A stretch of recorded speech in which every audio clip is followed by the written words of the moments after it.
BJP state governments are competing with each other in bulldozer justice, demolishing homes, usually of minorities, without due process of law.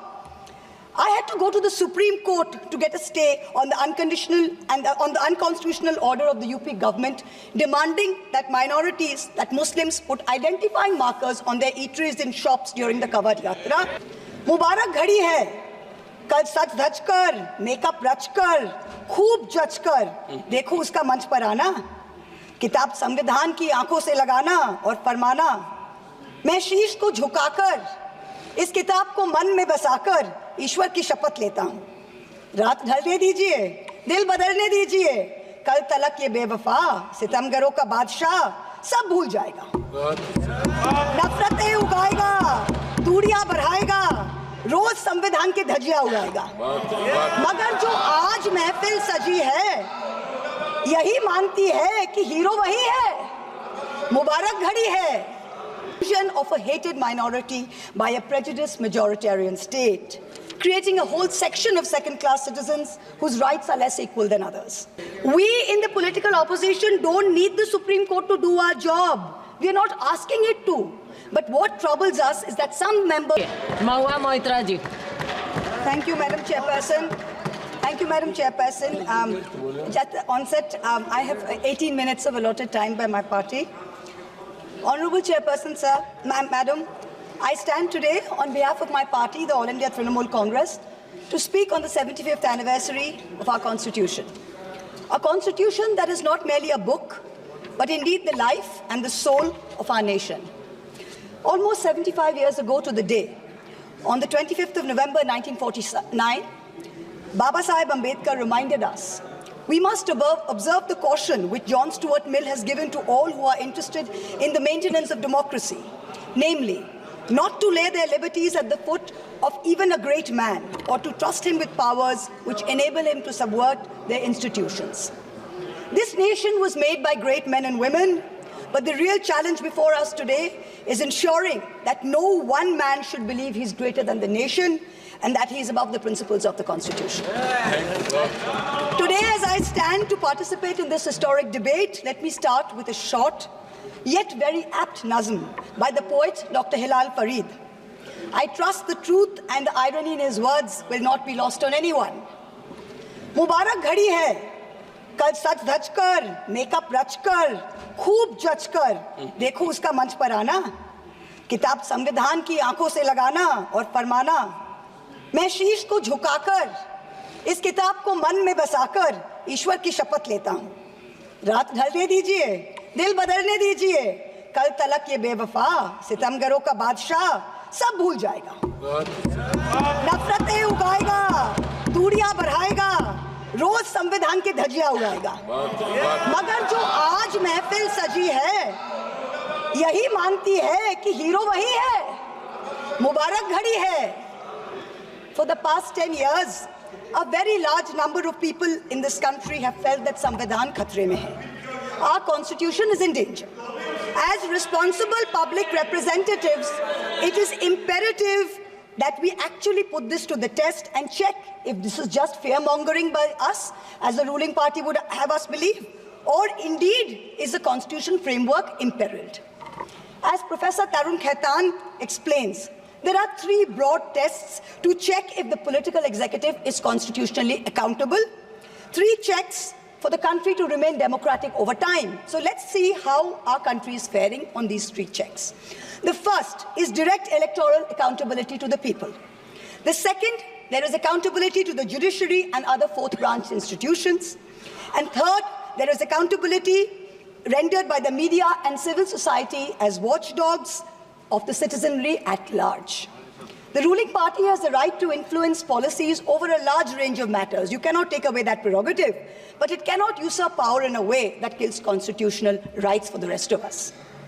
This government, this ruling party, when confronted with this charge, uses only one defense. What about Mrs. Gandhi's emergency? Yes, that was a full frontal attack on democracy. No question about that. But we saw it for what it was. This government's modus operandi has been indirect and creeping, an incremental systemic assault for the past 10 years. The Modi government has consistently sought to erase the distinction between the party and the state by undermining and capturing all the mechanisms that seek executive accountability. It is killing our constitution by 1,000 cuts. I'm going to point out a few of the particularly bloody cuts. In the first test, democracies seek electoral accountability from the political executive. Measures such as electoral manipulation, voter disenfranchisement, biased campaign finance over time give the ruling party an unfair advantage. Voter disenfranchisement has reached epic proportions in India. In the past general elections, as well as in the recent by-polls in many BJP-ruled states, there were widespread, documented, caught on television cameras, caught on mobile phones, instances of voter suppression, from names missing to electoral rolls, by police used to threaten, beat and intimidate voters. We saw it in Rampur, we saw it in Sambal. Entire localities were being forced to stay home. Another aspect is the largely targeted exclusion of a hated minority by a prejudiced majoritarian state, creating a whole section of second-class citizens whose rights are less equal than others. This government brought in a discriminatory Citizenship Amendment Act that is openly violative of the fundamental right to equality before law.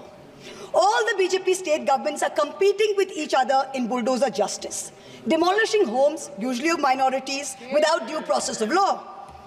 I had to go to the Supreme Court to get a stay on the unconstitutional order of the UP government, demanding that minorities, that Muslims, put identifying markers on their eateries in shops during the Kawad Yatra. This is blatantly a violative of Article 15. Let us move on to campaign finance now.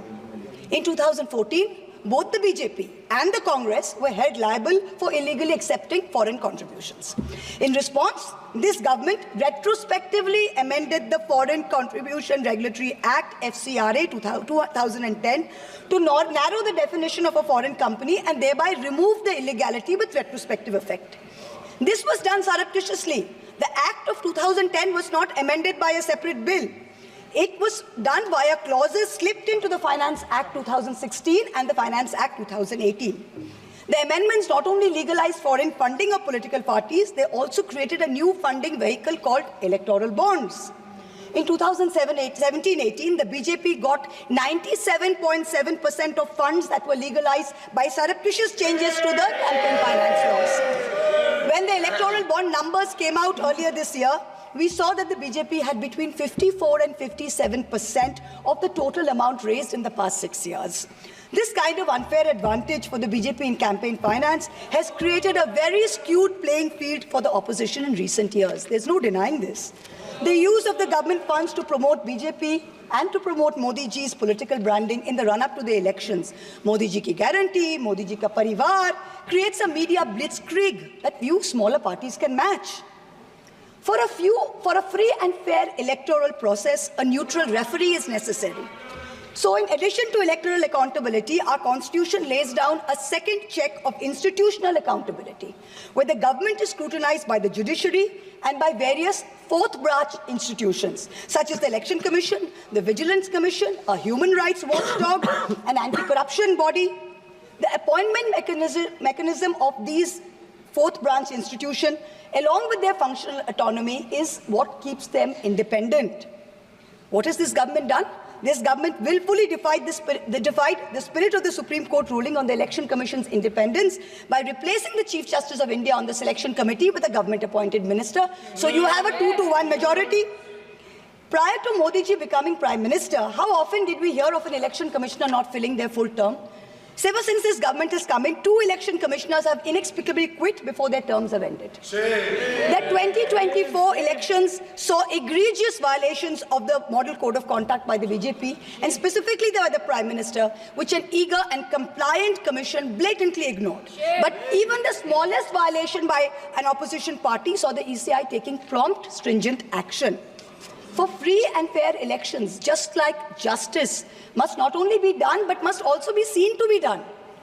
So public trust in democracy has to be restored by this election commission. We've jokingly started calling it the Modi ji Code of Conduct.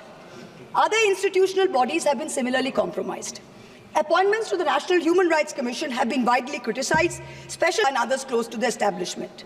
This is a judge who, while in office, heaped praise on Modi ji, calling him an international visionary who thought globally and acted locally. And lest the Treasury benches claim this assessment is a biased one, please remember, it is precisely this kind of appointments that have undermined the independence of the NHRC, so much so that the NHRC has lost its UN accreditation. The NHRC can no longer represent India or vote at the UN Council of Human Rights. Allow me to turn to a simple instance of what human rights under the rule of law means, the right to bail. The erstwhile outgoing Chief Justice of India waxed eloquent recently about how the right to bail has been granted during his tenure for all. A range of under-trials, from A to Arnab to Z for Zubair. His alphabet, unfortunately, seems abbreviated because it did not include G for Gulfisha Fatima, didn't include H for Hani Babu, didn't include K for Khalid Safi, didn't include S for Sharjul Imam, and U for Umar Khalid, and countless others. The former Chief Justice made it a point to say that the Supreme Court is not meant to act like the political opposition. We in the political opposition don't need the Supreme Court to do our job. We are not asking it to. But what troubles us is that some members of the House appear to be doing their best to compromise the independence and integrity of our constitutional courts. I do not think that the framers of our Constitution ever imagined a scenario where they rely on private conversations with God rather than on objective logic, on reasoning, and on the law and the Constitution. The Honourable Defence Minister in a speech this morning mentioned the courage of the late Justice H.R. Khanna to dissent in 1976. May I remind everyone that Justice Khanna lived for 32 years after 1976 under a largely Congress regime, long enough to write his autobiography, which the minister quoted from. Unlike poor Justice Lohia, who's resting in peace long before his time. Delays in filling vacancies in the Central Information Commission is denying citizens their right to information. Currently, the CIC has only 3 commissioners, including the chief, instead of the mandated 10, and has 22,000 pending appeals filed by people against the denial of information by this government. The third dimension of executive accountability is discursive accountability. Citizens in a democracy expect their government to be able to justify their actions by way of public discourse with civil society. This government on a daily basis is pursuing unconstitutional methods of restricting freedom of the press and freedom of speech. Its ill-conceived amendments to the IT rules to create fact-checking units was recently struck down by the Bombay High Court as being violative of Articles 14 and 19 of the Constitution. The latest UP police cases against fact-checker Mohammad Zubair, when the UP police is invoking de facto sedition against a fact-checker who is documenting hate speech. This is preposterous. I am one of the petitioners challenging the constitutionality of the sedition law, and the Supreme Court has very clearly stated that no coercive action will be taken on alleged sedition cases till the matter is decided. Yet the government doesn't stop. The Bharatiya Nyaya Samhita, which the ruling party brought in last year when most of the parliamentarians were suspended, they said we are dropping sedition, but you also replaced it with a far more draconian Section 152. There's also something else which we all need to think about. The BNS for the first time adds terrorism as a punishable offence and defines it as an act that intends to threaten the unity, integrity and security. So the crime of terrorism is no longer anchored in an actual act. It's anchored in an intent or a thought. This means that from now onwards, the parents of disappearing Kashmiris or disappearing Manipuris who are protesting peacefully in a park can be accused of being terrorists. What they do or do not do in that park while they assemble is besides the point. As long as a police officer is convinced that they have the intent to do something, they can be terrorists. This makes terrorism a thought crime. Madam Chairperson, this is closer to the letter and spirit of the dystopian reality in George Orwell's 1984 than it is to the Constitution of India. Let me turn to how the policy of 1,000 cuts has damaged our institutions. Institutions like the Enforcement Directorate and the CBI have turned into X for the government.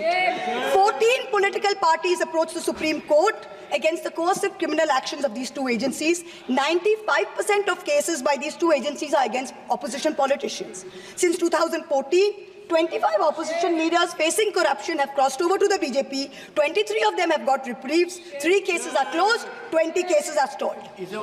For years, the CBI was used to put pressure on NDTV and its promoters via a bogus case. Now that the channel's been captured, it's been sanitized, CBI says that there was never any case to start with. Airports and large infrastructure have been captured by crony capitalists by similar misuse of the ED and the CBI. In a cooked-up case against me, the CBI is wasting precious time and resources looking for a scarf and lipstick that a friend gifted me. These actions have cost India the first ever human rights violation by the Interparliamentary Union in Geneva, the global body governing all national legislatures. After the abrogation of Article 370, there has been a flagrant crackdown of the constitutional rights of the people of Kashmir. Free speech and movement have been hampered. Passports cancelled without any pending cases. Never heard of it. Manipur, an integral part of the Union of India, seems to have a complete breakdown of constitutional machinery. The failure of governance is stark. The Union government under Article 355 of the Constitution is obligated to assist states in the maintenance of law and order. In May 2024, in the Supreme Court, Solicitor General stood up and said the violence is subsiding. Yet, horrifying incidents are happening every day. I petitioned the Supreme Court in the Manipur violence case. Senior Advocate Indira Jaisingh appeared for me. An expert committee was set up. But then after 27 or more hearings, there is no relief, there is no justice yet. Time constraints don't allow a more in-depth analysis, but it is crystal clear that this political executive for the past 10 years has systematically eroded democracy. It failed spectacularly on all 3 tests of constitutional accountability laid out by Professor Khaitan. Our constitution is bleeding from 1,000 cuts. Samvidhan khatre mein zarur hai. The need of this hour is to ensure that the idea of India survives in its purest form. This burden is heavier on some of us than on others. The judiciary and the media have a far greater responsibility in protecting our constitution than to normal citizens. History will not be kind to you, your lords and ladyships, if you falter. To every past and present, I say this: yours is not to worry about your personal legacy. Yours is not to take directions from God. Yours is not to have a private family function turned into the political executive. The Constitution is your only God. The Constitution should be the only Atithi who should be in your home as your Deva. Attention-seeking divas do not leave legacies. Upholders and protectors of our basic sovereign rights will only be remembered. To the media, I say, you play a huge role in guaranteeing our democracy's survival. Live up to it. To taking a few liberties with Faiz Ahmed Faiz's immortal words, let me tell you. Sab taaj uchhale jayenge, sab takht giraye jayenge. Bas naam rahega Samvidhan ka. In conclusion, I pay homage to the 17 women of India's Constituent Assembly who laid the path for all of us like me to stand here today. And I would like to remind us of Vijayalakshmi Pandit's words. Freedom is not for the timid. Protecting our constitution in these harrowing times requires courage. Let us rise to it. We will succeed. Jai Hind.